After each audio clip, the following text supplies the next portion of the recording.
Relatively normal today, be proud of me. I did notice a few of you were commenting on my hair. You guys asked for it, so here it is. Today we'll be discussing one of the most mysterious villains of How to Train Your Dragon. Toothless's nemesis, the Whispering Death that hunted him down on Berk. What on earth happened between the two of them? When did they meet? And what did the Whispering Death do that was so devastating as to make Toothless so angry and even vengeful?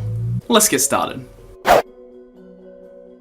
In the episode What Flies Beneath of Riders of Berk, Toothless is hunted down by a Whispering Death that is out for his blood. The two briefly fight before the sun causes the Whispering Death to flee back into the earth. Hiccup and Fishlegs soon realise that this Whispering Death singled out Toothless to attack. And most interestingly, Toothless really didn't want Hiccup or any of the others to get involved. Later in the episode, Toothless even shoots a fireball at the ground to stop Hiccup from following him. And the other dragons refuse to get involved because they know that whatever went on between these two dragons, it was between the two of them and nobody else. We've almost never seen Toothless this angry and vengeful and determined to take someone down.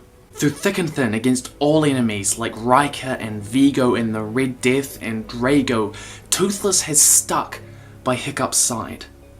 But not this time. No, Toothless even sneaks off in the middle of the night to hunt his enemy down. Whatever rivalry these two dragons share, it goes deeper than any fight we've ever seen Toothless in before. So what on earth could this one Whispering Death have done to Toothless to make him like this? For the obvious reasons that dragons can't speak. I wish you could though, Spyro. I wish you could. Me too. We can't know exactly how far back Toothless and the Whispering Death go, but there is one major clue that the fans have picked up on that might give us an idea about when their rivalry began. During the episode, Hiccup and Fishlegs find a Night Fury bite mark scar on the tail of the Whispering Death. Clearly they've been in battle before, but what's interesting is the size of the bite mark. The bite mark is way smaller than Toothless's mouth now, like about half the size, I reckon. These two go way back, years back, to before Toothless ever met Hiccup, to the time of the Red Death.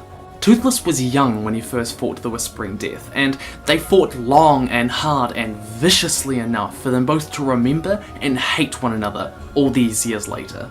Toothless could sense the Whispering Death coming for hours before they arrived.